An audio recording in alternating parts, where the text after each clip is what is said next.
जय हिंद बच्चों। मैं ऋषि और एक बार फिर से आप सभी का बहुत बहुत स्वागत करता हूं F2 एजुकेशन की लाइव क्लासेस में। ठीक है।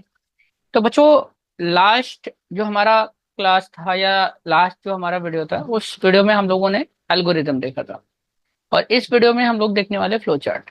बेसिकली बच्चों, अगर हम आपके सिलेबस की बात करें तो ना ही आपके सिलेबस में एल्गोरिदम है और ना ही फ्लो चार्ट है। लेकिन जैसा कि हम लोग जावा पढ़ने वाले हैं, तो जावा को सीखने के लिए, समझने के लिए एल्गोरिदम और फ्लो चार्ट को समझना बहुत ही जरूरी है। ठीक है। अच्छा, फ्लो चार्ट होता क्या है और क्यों हमें फ्लो चार्ट पढ़ना ही चाहिए? देखिए, बेसिकली बच्चों, जब आप एक प्रोग्रामर बनना चाहते हैं या एक प्रोग्रामिंग करने की इच्छा रखते हैं, तो चार बेसिक चीजें होती हैं जो आपको सीखनी ही सीखनी चाहिए। पहला होता है आपका एल्गोरिदम, दूसरा होता है फ्लो चार्ट, और तीसरा होता है सीयू कोड, और चौथा होता है आपका प्रोग्रामिंग। तो एल्गोरिदम हम लोगों ने लास्ट वीडियो में डिस्कस कर लिया था, हालांकि एल्गोरिदम के कुछ एग्जांपल हम लोग इस वीडियो में भी डिस्कस करेंगे।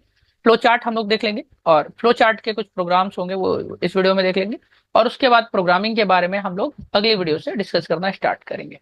ठीक है। तो चलिए बच्चों, स्टार्ट करते हैं। तो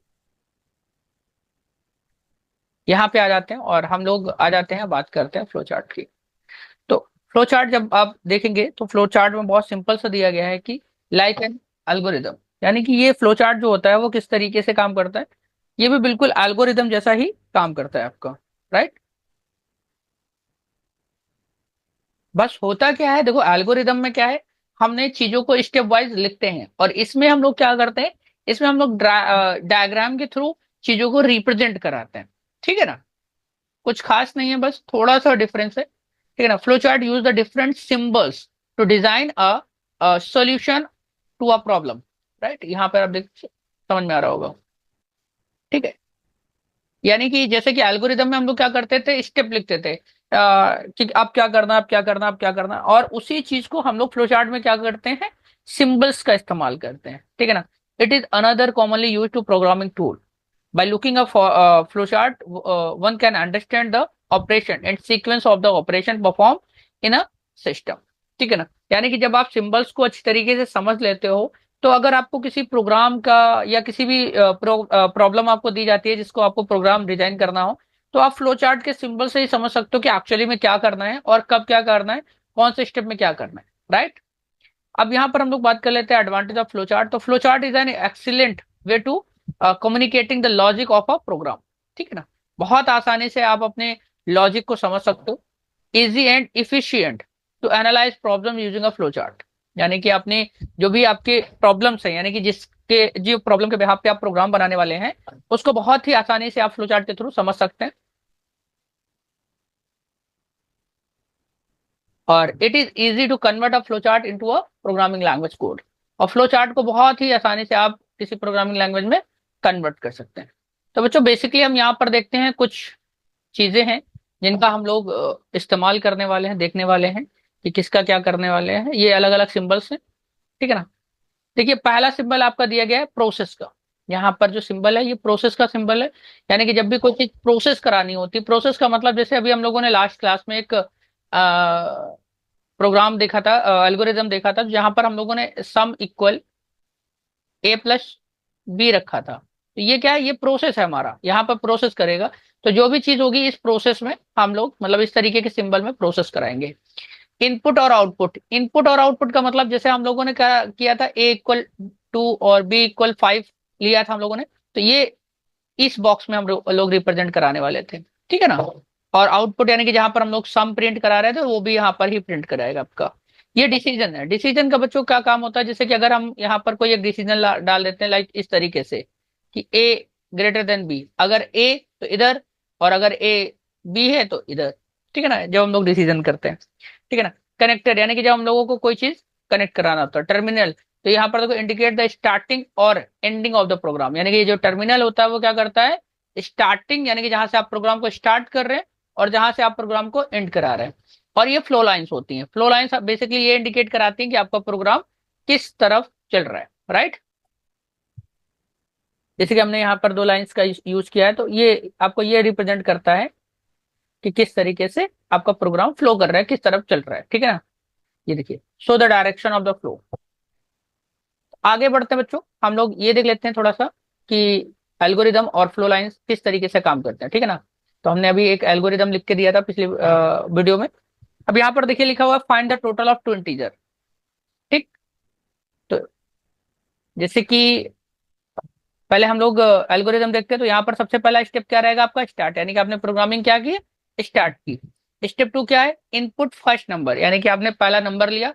इनपुट सेकंड नंबर, जैसे कि मैंने आपके एक ही स्टेप में दोनों नंबर ले लिए थे, ए और बी, इसमें आपका अलग अलग किया गया। ठीक है ना। स्टेप थ्री में क्या है, ऐड टू नंबर्स, यानी कि जो हमने लिया था sum A equal plus B in store in a total, तो यहाँ पर टोटल लिया गया है, मैंने सम लिया था। ठीक है ना। प्रिंट टोटल, यानी कि अब आपका जो मैंने सम प्रिंट कराया था, उसके बाद स्टॉप। अब इसी चीज को ग्राफिकल रिप्रेजेंटेशन में कैसे देखेंगे भाई, तो यहां पर देखो कि हम लोग क्या कर रहे हैं। यहां पर आप देखिए, हम लोगों ने पहले स्टार्ट किया था, ये टर्मिनल बॉक्स है हमारा, यहाँ से हम लोगों ने स्टार्ट किया था। ठीक है। और स्टार्ट के बाद ये स्टार्ट हो गया। और स्टार्ट के बाद देखिए यहाँ पर इनपुट ए, इनपुट बी, और यहाँ पर देखिए ये हमने आपको बताया था, ये वो वाला सिंबल है जहां पर हम लोग क्या कराएंगे, प्रोसेस, इसको क्या कराएंगे, प्रोसेस करा रहे हैं। और फिर यहाँ पर देखिए क्या करा दिया हमने, प्रिंट करा दिया, और यहाँ पर ये स्टॉप। ठीक है ना। यानी कि देखिए अब अभी आपका प्रोग्राम समझने का जो तरीका है वो कितना आसान हो गया। आपने स्टार्ट किया, आपने इनपुट ए कराया, आपने इनपुट बी कराया, और ए टोटल इक्वल ए प्लस बी कर दिया, और प्रिंट टोटल कर दिया, सिंपल सा, फिनिश कर दिया। ठीक है ना। आगे बढ़ते हैं, आगे देखते हैं। फिर यहाँ पर देखिए दूसरा दिया गया है। अब देखिए यहाँ पर क्या दिया गया है, convert temperature Fahrenheit into Celsius, यानी कि जो हमारे पास टेम्परेचर है वो किसमें है, फॉरेनहाइट में, और इसको कन्वर्ट करना है किसमें, डिग्री सेल्सियस में, जिसका फॉर्मूला ये रहा। राइट। बच्चों प्रोग्राम बनाते वक्त आपके फॉर्मूला जो है वो इंपॉर्टेंट है। तो यहाँ पर देखिए क्या किया हमने, स्टार्ट किया, फिर उसके बाद रीड द टेम्परेचर फॉरेनहाइट, यानी कि ये रीड का मतलब है कि जो भी यूजर एक टेम्परेचर आपको दे रहा है फॉरेनहाइट में, कुछ भी जो भी दे रहा है, 19 20 एक भी जो भी दे रहा है। अब यहाँ पर हम लोगों ने क्या कर लिया, फॉर्मूला यूज कर लिया। ठीक है ना। 5/9 मल्टीप्लाई बाई एफ माइनस 32, और यहाँ पे प्रिंट सी करा दिया, क्योंकि जो भी वैल्यू आएगी इसकी वो किस में आएगी, सी। यहाँ पे एफ इक्वल अगर मान लेते हैं कि 100 दिया गया है, तो ये पूरा फॉर्मूला आपका क्या बनता है, 5/9 मल्टीप्लाई 100 माइनस 32, ये आपका पूरा बनता। अब इसका जो भी सोल्यूशन आता है, मान लीजिए कि अगर 10 आता, सपोज दैट एक एग्जांपल के तौर पर अगर ये 10 आता, तो ये 10 कहाँ पर स्टोर होता है, सी में स्टोर हो जाता है। ठीक है ना। और यहाँ पर आपका प्रोग्राम एंड हो गया। क्लियर। इसी तरीके से एक दो प्रोग्राम और ले लेते हैं, एक ले लेते हैं। अब जैसे कि यहाँ पर दिया गया है right algorithm to find the greatest. अब यहाँ पर देखिए फ्लो लाइंस, ये फ्लो लाइंस हैं जो आपको दिखाई पड़ रही होंगी, ठीक है ना, greater number between two integers. अभी हमें कंपैरिजन मिल गया है कि हमें कंपेयर करना है। तो देखिए हमने लोगों ने क्या किया, स्टार्ट कर दिया। अब यहाँ पर क्या लिया, रीड ए एंड बी, यानी कि ए और बी की वैल्यू को हमने असाइन करा दिया। मान लेते हैं ए इक्वल हमने 5 ले लिया, और बी इक्वल हमने ले लिया 7। राइट।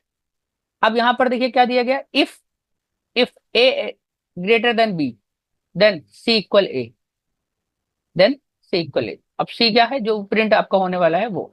ठीक है ना। तो अभी देखो, अभी यहाँ पर देखिए कंडीशन है, अब ये फ्लो लाइंस क्या बता रहा है कि if A greater than B, अगर ए बी से बड़ा है तो क्या हो, ट्रू, यानी कि ये प्रिंट कराएगा। ठीक है ना, प्रिंट ए। और अगर ऐसा नहीं है तो क्या कराएगा, ये फॉल्स है कंडीशन, तो प्रिंट बी। अगर अपने केस में क्या होगा, फॉल्स है कंडीशन, ए बी से बड़ा नहीं है, बी ए से बड़ा है, तो यहाँ पर प्रिंट क्या हो जाएगा, बी प्रिंट हो जाएगा, यानी कि 7 आउटपुट आंसर आ जाएगा, प्रोग्राम एंड। ठीक है बच्चों, तो ये देखिए कितना सिंपल सा तरीका है हमारा इस चीज को फाइंड आउट करने के लिए। आई होप बच्चों ये चीजें आपको क्लियर हो गई होंगी। ठीक है। तो और इसके बाद का जो हमारा टॉपिक है वो है ऑब्जेक्ट ओरिएंटेड प्रोग्रामिंग, यानी कि ऊप्स कॉन्सेप्ट, और ये बहुत ही हमारा इंपॉर्टेंट टॉपिक है। तो इसके लिए जुड़े रहिएगा बच्चों। ठीक है। चलिए मिलते हैं नेक्स्ट वीडियो में, तब तक के लिए बाय बाय, टेक केयर।